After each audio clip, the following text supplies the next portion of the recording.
Setiap tahun pasti ada kita. Iya. Setiap tahun pasti ada. Kalau aset apa saja yang akan Banyak, banyak. Salah satu Banyak. Semua contohnya jenis aset kita mulai dari kendaraan, terus peralatan mesin, terus tanah, terus hasil dari bongkaran bangunan, ya banyak. Banyak. Jenisnya banyak dan sebagian besar memang sudah dilelang, sudah terjual sebagian besar gitu ya. Dan sebagian lagi belum. Kalau di nominal berapa konten kiraan aset. pendapatan yang akan Kalau dari Kuap PPS kemarin kan angkanya 22 ya nih. Penjualan aset. Berapa Pak Joko kemarin angkanya? 20 berapa? Berapa kemarin? Yang angka punya lo? 29 ya? Ya. 29 miliar total? Jauh kan? Jauh sekali nggak signifikan. Ada lagi rekan-rekan Pak? Sejauh ini kan Ya itu, dia menjadi salah satu sumber alternatif sumber pendapatan asli daerah gitu. Kalau semua pendapatan yang kita targetkan tidak masuk misalnya, dan kita masih harus ada biaya yang harus kita keluarkan ya dari penjualan aset. Apakah retribusi atau deadline itu tidak mampu? Iya itu dia, makanya saya bilang penjualan aset itu jalan terakhir. Kalau pajak, retribusi, dan yang lain-lain itu nggak masuk, baru kita menjalankan yang penjualan aset. Tapi sampai jauh ini masih nggak ada masalah gitu. Hanya belum kita tindak lanjut di penjualan asetnya. Dari aset yang lain itu berapa Pak yang udah dijual Pak? Kalau yang kecil-kecil kemarin berapa Pak Joko? kayak kemarin yang alat berat saja kita laku 300-an. 300 juta, Mungkin sekitar 500 masuk gitu. 500 juta. Yang Ya. lain-lain gitu. Yang sudah laku itu sekitar 500 juta, tapi Kemarin itu lelang penghapusan. ya itu dari alat berat, kendaraan, ya gitulah, peralatan mesin gitu. Totalnya sudah berapa? 69 kali ya, 69%. Dan Dari target targetnya 800 berapa gitu.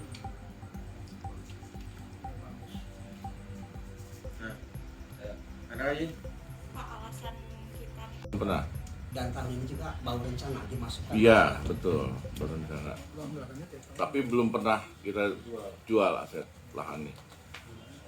Dan apa yang kita masukkan di situ adalah lahan-lahan yang memang nganggur gitu ya. Jadi nggak ada tuh cerita yang katanya ada bangunannya, lahan dipakai, itu nggak ada. Semua yang kita ajukan, semua yang kita rencanakan dijual itu adalah barang-barang yang memang tidak terpakai dan nganggur gitu. Termasuk kayak tadi kendaraan, sepeda motor dan segala macam itu memang sudah nggak bisa lagi kita pergunakan gitu, makanya kita jual. Kita lelang. 29 miliar tadi itu semua lahan Pak. Enggak, kalau itu kendaraan. Di luar lahan. Di luar lahan. Kenapa tidak menentukan anggaran dan menggunakan skala prioritas? Lo anggaran tuh pasti disusun berdasarkan prioritas. Anggaran pasti kita susun berdasarkan prioritas karena itu kan hasil dari mulai dari bawah tuh, mulai dari muskenbang, mulai dari kelurahan, kecamatan, sampai nanti kita bahas lagi di dewan dengan Banang juga punya prioritas sendiri gitu. Kita temukan antara prioritas yang di dewan, Banang, sama yang ada di TAPD gitu. Semua itu sudah menjadi belanja yang prioritas gitu. Tapi memang ada belanja-belanja yang nggak bisa kita tinggalkan gitu. Kayak misalkan kita harus bayar P3K, terus juga kita harus bayar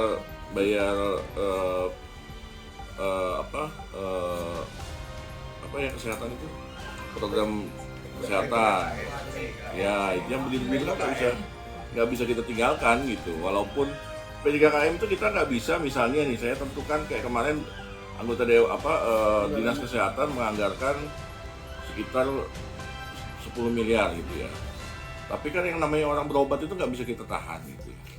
Sehingga tiba-tiba nih anggaran yang 10 miliar habis gitu, kurang gitu. Akhirnya mau tidak mau kita tambahkan dia jadi 20 miliar. Nah 20 miliar ini kalau dia baru dianggarkan di perubahan, akhirnya dia tidak terserap semua, pindah ke tahun depan. Belanja-belanja yang begitu itu ya nggak bisa kita hindari gitu. Jadi P3K itu belum dibayar Mas? Sebagian belum bisa karena belum ada anggarannya. Oh. Sebagian belum bisa dibayar karena nggak ada anggarannya. Iya. Iya, ya, menyikapi perkembangan berita yang belakangan ini beredar di media, baik di koran, di media online dan segala macam gitu ya, terkait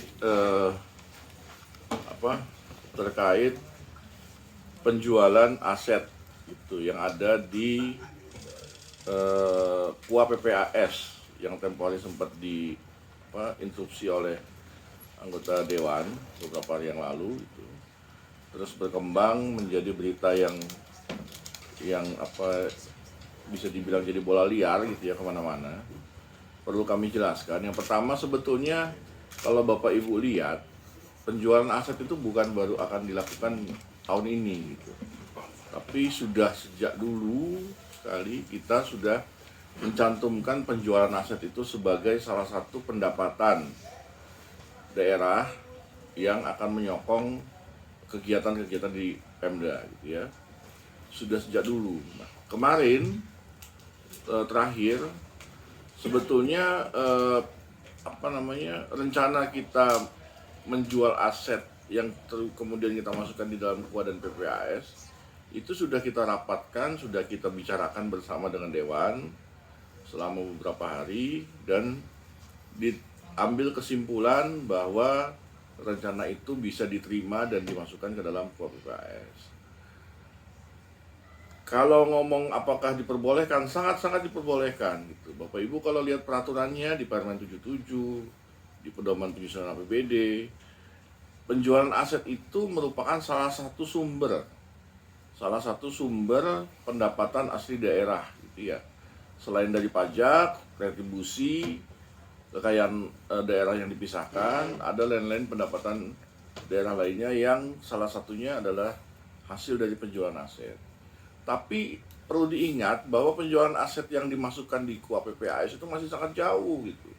Itu baru rencana pemerintah menjual aset kalau misalkan ternyata nanti perlu dana besar yang tidak tercover oleh pendapatan di luar pendapatan dari penjualan aset. Pendapatan kita itu kan banyak gitu. Kemarin dikatakan bahwa penjualan aset itu mencapai berapa? 70% atau berapa bilangnya PAD.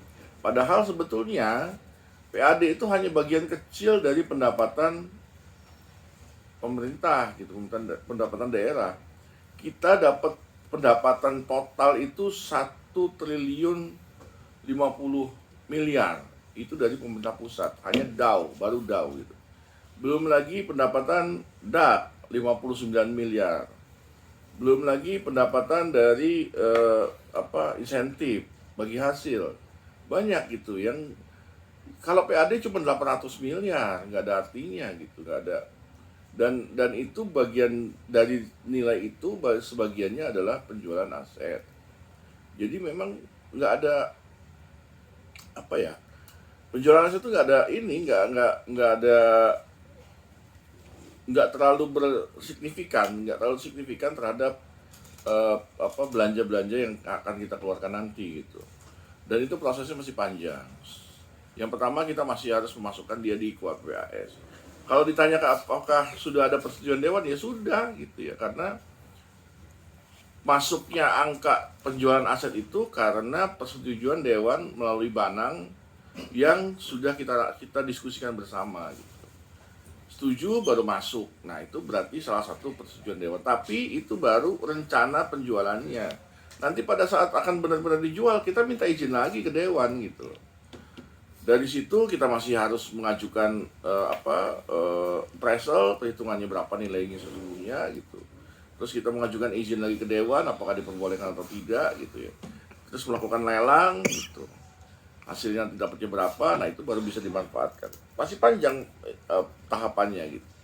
Tapi yang kami herankan kenapa juga hal ini baru dicuatkan belakangan ini gitu ya. Kalau Bapak Ibu lihat, sudah beberapa tahun terakhir ini kan selalu kita masukkan angka penjualan aset gitu, karena penjualan aset memang diperbolehkan dan memang itu merupakan salah satu sumber dari pendapatan asli daerah dimanapun, tidak hanya pemerintah Kota Bandar Lampung. Tapi kalau Bapak Ibu lihat di pemerintah daerah se-Indonesia ini pasti ada pasti semua pemerintah daerah itu memasukkan salah satu sumber pendapatan asli daerahnya adalah dari penjualan aset. Apapun bentuknya pasti ada yang dimasukkan dalam sebagai sumber dari pendapatan asli daerah.